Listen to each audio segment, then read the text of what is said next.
हा किस्सा आहे एका गरीब शेतकऱ्याचा, ज्याच्याकडे खायला अन्नही नव्हतं.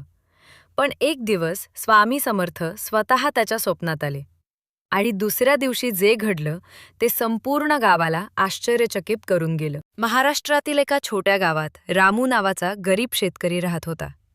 तो खूप मेहनत करायचा, पण नशीब त्याच्या बाजूला नव्हतं. पिकं नष्ट व्हायची, पैसे संपले होते, घरात अन्नसुद्धा नव्हतं. एक दिवस रामू खूप निराश झाला. त्याने हात जोडून स्वामी समर्थांना प्रार्थना केली. स्वामी, मला मदत करा. माझं कुटुंब उपाशी आहे. त्या रात्री रामूला स्वप्न पडलं. स्वामी समर्थ त्याच्यासमोर उभे होते. स्वामी म्हणाले, उद्या सकाळी शेताच्या मागे जा, तिथे तुला उत्तर मिळेल. सकाळी रामू शेताच्या मागे गेला. तिथे जमिनीत काहीतरी चमकत होतं. त्याने खोदलं आणि त्याला तिथे एक जुना माठ सापडला.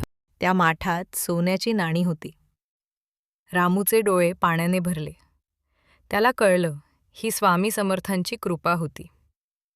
त्या दिवसापासून रामूने कधीही स्वामी समर्थांचा जप सोडला नाही.